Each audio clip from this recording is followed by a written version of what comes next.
Hey everyone, welcome back to Corporate Decoder. Today, Charlton Aria Acquisition Corp just filed an 8K, and this filing closes a major compliance issue with Nasdaq. Quick note, this is not financial advice, just my take on public filings for educational purposes. The company was on the brink of being delisted, but has since corrected its filings, which is great news, but it highlights a common struggle for many SPACs. So, what exactly happened here? Charlton Aria Acquisition Corporation, or CHAR for short, received a letter from Nasdaq on the 23rd of June, 2026.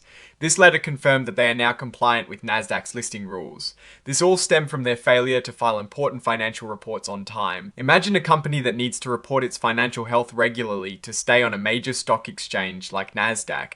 That's what CHAR was failing to do. They missed filing their annual report, the 10K for the year 2025. Then they also missed their quarterly report, the 10Q for the first quarter of 2026. This is a big deal because these filings are how investors and regulators understand how the company is doing. When a company doesn't file these reports, it's a red flag. Nasdaq sent them a notice that they were not in compliance with Rule 5250C.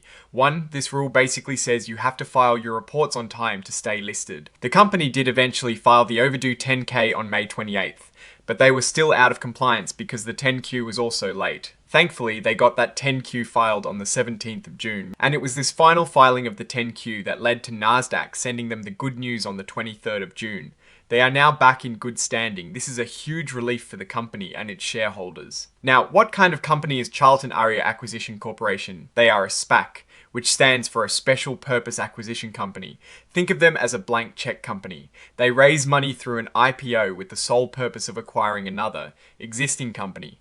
They are often focused on a specific industry, or, like in this case, they might be looking for a deal in technology. It is also worth noting that they have elected to be considered an emerging growth company.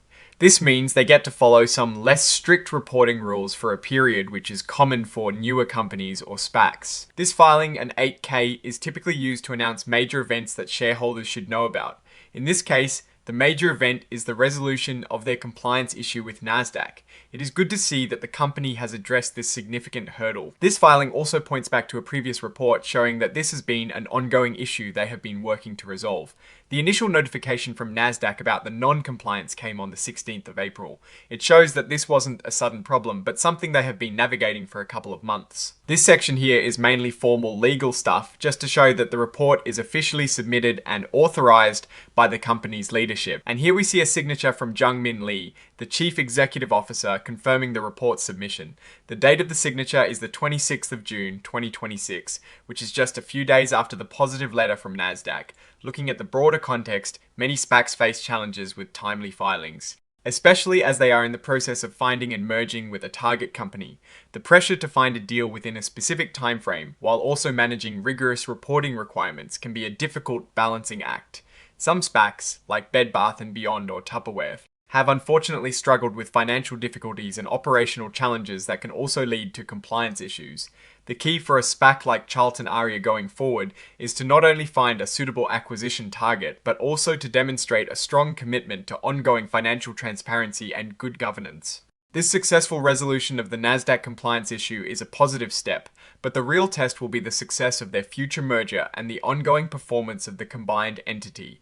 The risk for investors is always that a SPAC might not find a suitable deal, or that the acquired company struggles after the merger. This particular filing shows they've cleared a hurdle, but the race is far from over. Oh, and the research tools I actually use are linked in the description. They help keep this channel going. That is my take. Stay decoded. If you found this breakdown helpful, please like this video and subscribe for more. Feel free to join our Discord in the description.